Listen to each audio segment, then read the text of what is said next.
one and all to the Chicago Bears fan show again. We're back to a more normal format for us, you might say. Something you're used to seeing a bit more closely to last season.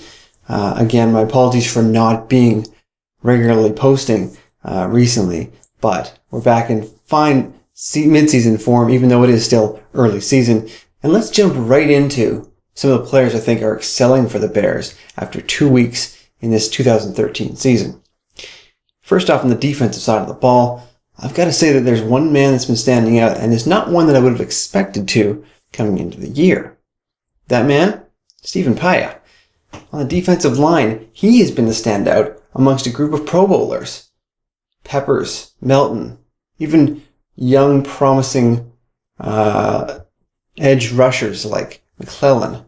Corey Wooten was expected to have a really good year, and I think he still can. But the guy that's been standing out for me has been Stephen Paea, and he has been just a beast in the middle.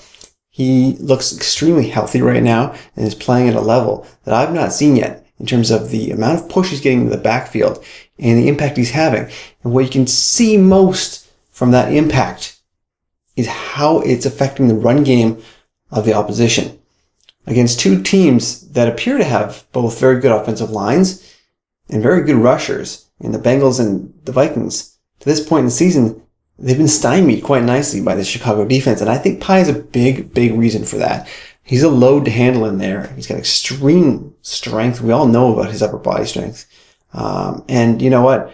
I also found out last game, that guy gives a great motivational, not cheer, but it's actually a ritual dance he's doing there, and it got everyone pumped up. I think a lot of people saw that on the Fox feed, and it was fun to watch, I gotta say. So, Stephen Paea is my standout to this point of the season on the defensive side so far would be Tim Jennings, just because that guy has had such a nose for the ball, made so many picks already, forced fumble in the first game.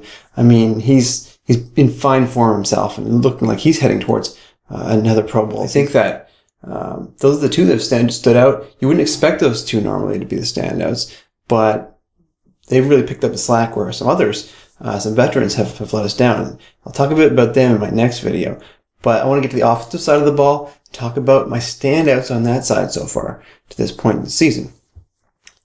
It's interesting. The offense has had ups and downs in both of the first two games. But there's one guy who just continues to do his thing and do it at an extremely high level, and that's Brandon Marshall. B-Marsh is a beast out there, literally. Not literally, but figuratively. He's just so good at going after the football once it's in the air. We'll talk a bit about next game. In a couple videos from now, you'll see it posted. Coming up against Pittsburgh in week 3. And I'm not worried about Brandon Marshall in that game, even though they've got very good corners and very good cover skills there.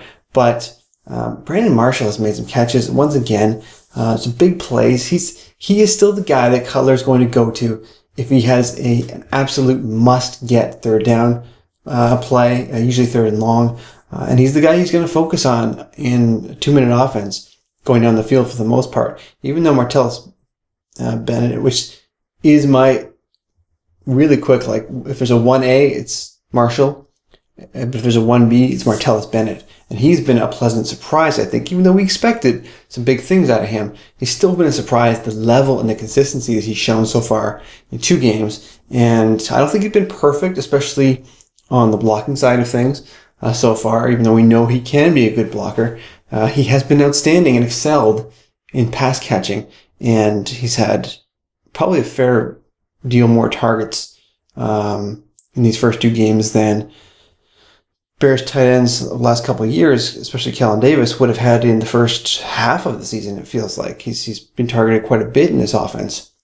It's a good thing, and because he's making the most of it. And he's obviously last game against the Vikings had the most critical of catches for the winning touchdown at the end. He's got 3 touchdown catches so far, and like I say, racking up quite a few targets for a tight end.